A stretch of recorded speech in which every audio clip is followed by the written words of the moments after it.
Joining me now on the Knicks Film School Podcast.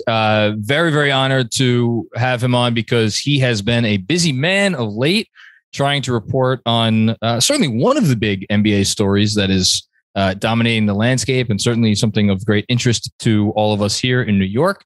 He has been covering the Utah Jazz since 2013, been with the Salt Lake Tribune since 2018. Very, very pleased to welcome Andy Larsen to the show. Hello, Andy. How are you?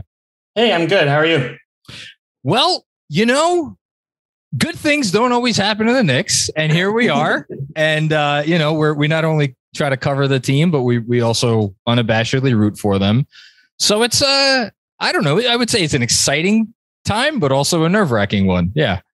Yeah. I had my DMs are open on Twitter, right? Which is sometimes a good decision and sometimes a bad one. And I've had that goes. So many Knicks fans in my mentions, obviously just being like, hey, what's going to happen? Can you tell me anything else you haven't reported? And then there have been like some that are like, I just really like Emmanuel quickly. And I'm just really worried that we're going to trade him. So anyway, it's been fun to interact with Jazz fans are really passionate and they're known for that. But Knicks fans, just in terms of size and the number of people out there with different opinions is a whole different ballgame. So it's fun. There are opinions, Andy. Let me tell you, there are opinions. Our time is limited, so I want to focus on the here and now. But before we even get to that, I just want to ask one question because you are, with this team, whether it's every day or you're with this team a lot, and they have been one of the more fascinating stories in the league to watch from afar, putting aside the Knicks angle. And it seemed to me, with Dwayne Wade coming in with a new young, I don't want to call him a hotshot owner, whatever, but he got the backward cap going for him. So that's something. It felt like things were moving in a positive direction, specifically with Donovan Mitchell. And now here we are. In your opinion, was it one thing? Was it two things? Was it an amalgamation of things? Or was it nothing broke and it's just this is kind of what happens in the NBA? How did we get here?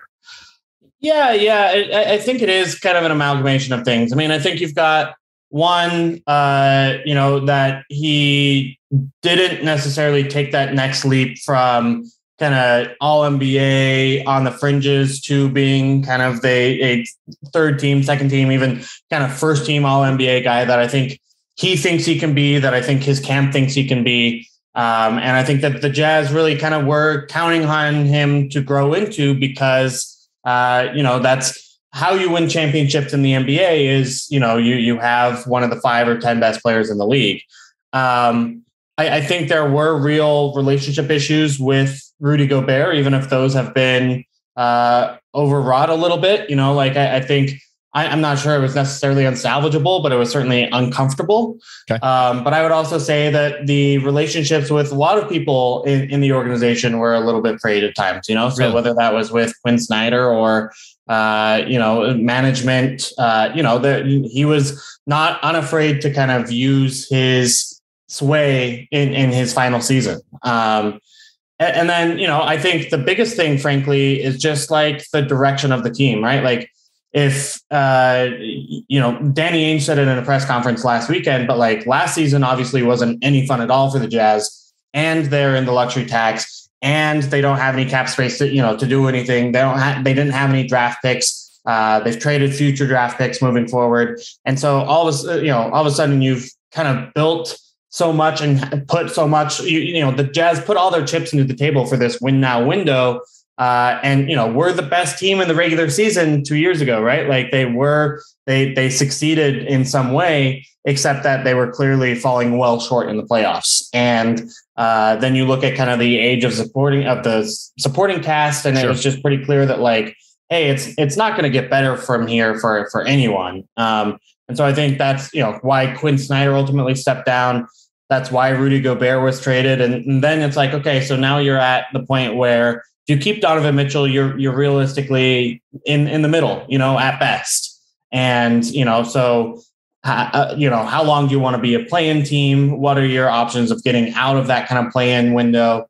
And, it's either up or down, and you can either kind of trade the Rudy Gobert haul for another star and try to build around that, or you can look at the marketplace and say, hey, that's going to be really difficult right now. Let's move that win now window down the road and see if you can truly rebuild. Yeah. And like just looking at NBA history, even just recent NBA history, the notion that you could be at or near the pinnacle and then go through the valley and then come back up. Like, sure, the Warriors just kind of did it, but that was such a quirky situation. Obviously, there was injuries involved. And then you have Steph, who is a top 5 to 10 player in the NBA. So the way you just answered that question, though, I think it's a great transition because I don't want to put words in your mouth. So correct me if I'm wrong. You are talking about Donovan Mitchell as if, how should that this is going to happen in all likelihood. Is that a fair assessment of how you're kind of characterizing the situation? Yeah, I think so. Like, I do think that it will. And, I do think that there are other teams out there besides the Knicks for what it's worth, but like, it doesn't make a ton of sense to keep him. And I think you can, and I think you can, if you don't like the offers that you're getting right now, you could trade him at the deadline. And like, I don't think the value changes very much. I think Donovan, if you keep him and play him for the next 3 months, he scores 26 points a game. I think he does it on relatively similar efficiency. He's obviously going to miss Rudy Gobert as like a screener for him and pick and roll partner. But I think he finds a way to be a really good player. And then you can just do it again later. But I think essentially we're pretty far down this road from my understanding on these conversations with the Knicks and even other teams. And then, frankly, I think when you are hiring a new young head coach in Will Hardy, it's really tough to say like, hey, your first few months in charge, your first year in charge is going to be answering questions about Donovan Mitchell all the time. And you're trying to establish a culture and establishing a model of what the franchise wants to be moving forward. And instead you are dealing with a superstar who does or does not want to be there. I absolutely. think that's just a really, really tough position to put Will Hardy in.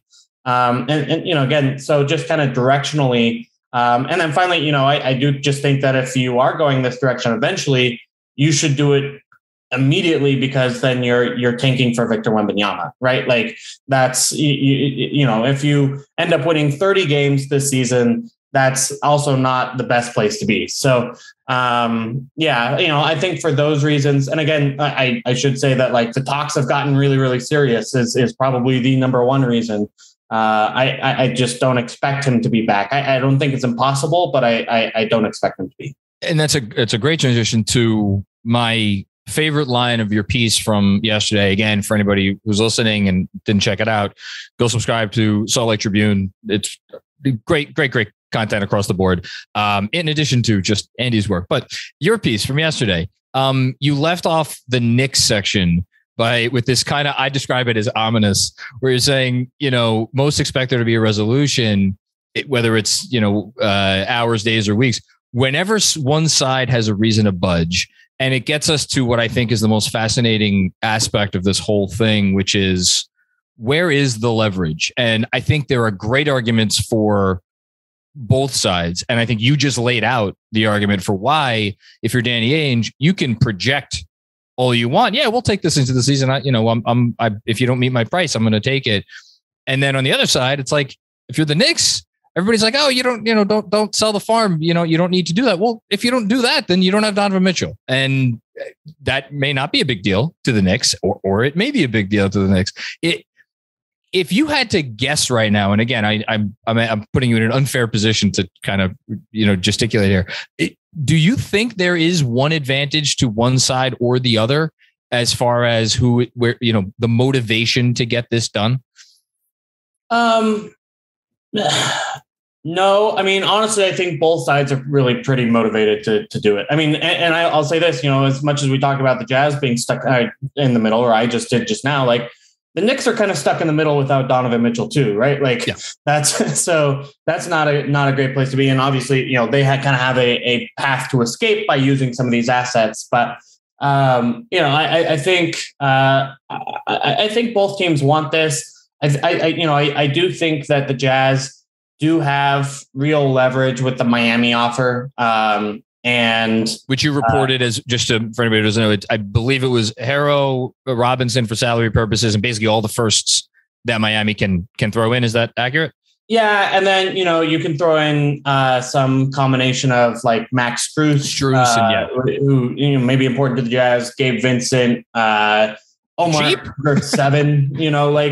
It's frankly they are well. First of all, 2 of those players actually started for a championship final or a conference finalist, right? Like, so I don't want to minimize what those players are, but also they aren't as young, aren't as tied up salary, on their rookie deals as like someone like Quentin Grimeson's, right? Yep. So there's, kind of pros and cons to acquiring those guys. And then you're probably talking the 3 first-round picks the Heat can offer, which would be 2023, 2027, and 2029. And probably 3 pick swaps on top of that. So, that's a substantial offer. Don't get me wrong. And I did, kind of report that, like, look, the Jazz, at least some people in the Jazz have some sort of affinity for Tyler Hero, even beyond what they have for RJ Barrett. That being said, that's kind of the bar that I would say that the Knicks are kind of negotiating against right now is what the Heat can offer. I haven't heard about other teams really getting into this conversation. And, some Knicks fans have gotten upset with me in recent days because my thing has been, if I'm Danny Ainge and I have a choice between getting future Miami picks, and this is an organization that's been to the finals however many times, and been to the Eastern Conference Finals, whatever it is, a third of the Eastern Conference Finals over the last 20, 25 years, versus a team like the Knicks who was not done those things. And again, look, I'm a Knicks fan. I hope they win every championship from the rest of time. But if you're Ainge, I have to wonder, you want to make the deal with the Knicks if this comes down to getting either unprotected picks from Miami or unprotected picks from New York. Do you think that's accurate? Yeah, I agree. And, I haven't heard that from the Jazz. That's not something that I've heard, but that just using our logical brains, that's that's definitely the case. Yeah. And the other part of it, just to tie up the loose end of before, and then we'll move on to just talking about what's on the table, maybe real quick, is, we've seen player James Harden. You could throw Anthony Davis, I guess, in here, force their way out by attitude and play and stuff. From you've covered Mitchell now for since he's been in the league. Do you get the sense that he has the appetite to through his, I don't know if it's play or attitude or, the All-Star game's in Utah this year. I'm sure he wants to be, if he's here, he wants to be in the running for that. Do you get the sense that would be a thing? That has been a topic of much debate and speculation, kind of locally. I think Donovan's brand is certainly being the nice guy, right? Donovan's brand is being there for the community, is spending way more time than kind of the average NBA superstar with the general public. And, whether it's giving out shoes or signing autographs or, taking photos, Donovan is legitimately awesome at all of that. That's real. If you become if you demand a trade, does that hurt that brand? And to what extent? I think it probably does hurt that brand. I don't know to what extent. Frankly, I think different people in his camp want him to leave to different degrees. Is to what extent does a New York superstar make Adidas more money than being a Utah Jazz superstar versus, being maybe the second superstar in Miami? That's a question. I think Donovan has kind of an up and down mentality on it himself, where I do think that he actually enjoys living in Utah, except for when the Utah state legislature is attacking him for, I guess, critical race theory stuff. And he's vocal about that on Twitter. Yeah, for sure. Which, you really kind of have to commend him for trying to affect change in a red state. I think it is I think it's kind of fluid. The report when Quinn Snyder stepped down of Donovan is kind of unsettled and unnerved by Quinn's departure. Seemed to me like kind of a warning shot there of like, hey, this is what I'm kind of capable of if, we can go to Woj at any time, essentially, which obviously like any player can, but, I don't know that, whether he would go to that extent, or I think he's trying to avoid pressing the nuclear option here. And look, honestly, to this extent, to this point, I would say like, this has gone way more cleanly than I thought it would go. I honestly thought the Donovan Mitchell departure, coming out of last season's playoffs was going to get pretty messy. And neither the Jazz nor Donovan's reputation has been significantly harmed up to this point, I don't think. And that's kind of been a surprise to me. I thought it would get kind of snippy and back and forth, and maybe there's still time for that. But like as of this point, like, I think both kind of reputations are intact. And it's funny, as you're talking about that, of course, Donovan Mitchell tweets about the New York Mets because that's what he does every day. And he really does love the Mets. I mean, we've had countless like locker room conversations about, Jacob deGrom or whatever. Like, that's anyway. It's fun. Well, it's a good time to be a Met fan, as my producer in his Mets hat can attest to in the background. Okay, let's get to the trade. You reported that don't want to put words in your mouth, that it was an unprecedented return that the Jazz initially saw, which was a majority of the Knicks tradable 8 tradable first round picks. They have the 4 of their own that they could trade, and then 4 additional ones from other teams with protections, plus swaps, plus some combination of the kids. So Grimes, Quickly, Toppin, McBride, Reddish. Then you wrote Grimes is perhaps the lead target. We've heard that from other places as well. Aroni and Bagley here at SNY reported that. Do you get the sense that, because it sure seems like this is about the picks, and do you get the sense that if New York relents more on the pick part of this, there will be some more leeway on the young player part of it, whether that's the number going back to Utah or who is going back to Utah? Or do you get the sense that like Grimes is a deal breaker for Danny Ainge? Like, any light you could shed on that? I don't know. Yeah, I mean, I think I don't know is the most substantial part of my answer. That's fine. Thank you for being honest. I would say, Quentin Grimes has had a really great summer league. Yeah. Is a guy that I think the Jazz do like and want. I truly don't know, to what extent they value him over protections on the Knicks picks. Sure. Or, which picks they get. So, for example, I think a unprotected 2027 Knicks pick is probably more valuable than the protected picks that, that the Knicks have acquired from other teams.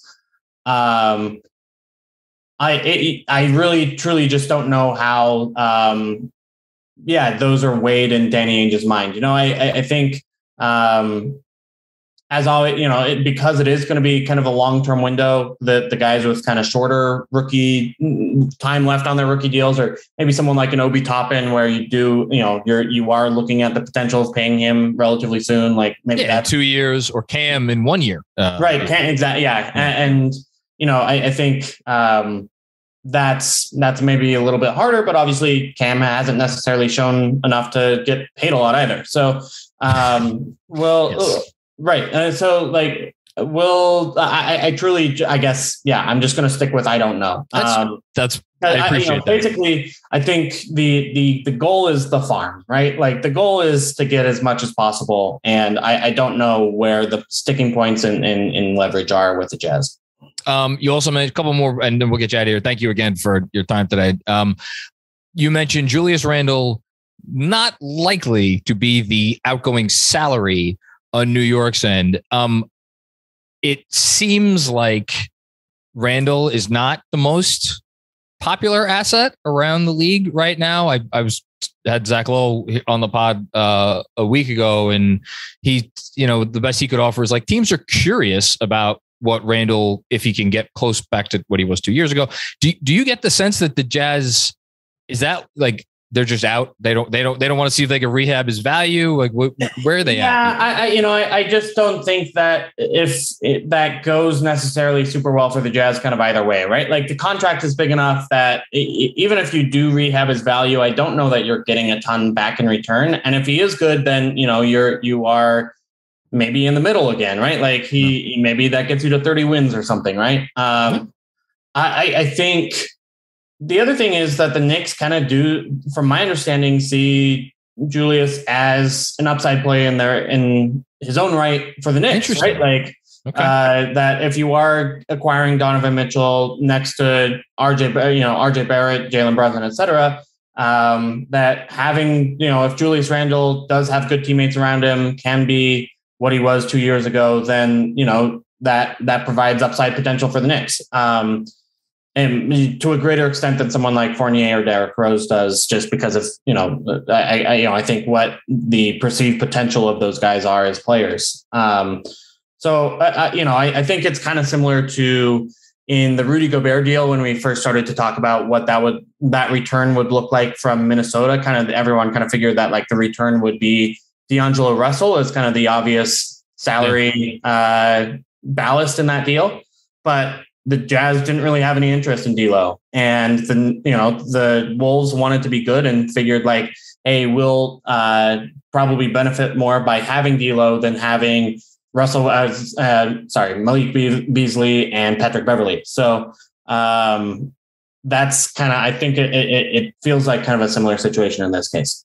Two more quick ones. One, RJ Barrett. It seems like that is as much about he's getting so close to the payday, combined with the fact that, again, I don't want to put words in your mouth. It seems like the gist I get from your reporting is that the Knicks really value him. So it's like the Knicks wouldn't put him, if the Knicks put him in the package, it wouldn't be a whole lot else going, if they even did put him in the package. Is that the type of thing? Yeah, I think it is just at that point, that is about prioritizing the picks, right? Like, okay. Yeah, I think that's where Jazz want those picks back and would prefer the picks back over RJ Barrett. Okay. And then last, I would be a bad podcast host if I did not ask, again, you're not reporting this, the aggregators, just your opinion. If you had to, you said hours, days, weeks. If you were that was some really generic, unspecific reporting on my part, right? Like, I think I first had the Knicks fans have made fun of me a lot for that line, and I think like no, it's a great line because it's. But can I just say, interject real quick? I reached out to someone with the team. I think I said this last night on the live stream. They said you could tell me it's tomorrow, I wouldn't be shocked. You could tell me it's October, I wouldn't be shocked. Like, I don't know. I mean, I think that's kind of my vibe too, and again, like it's not that they are.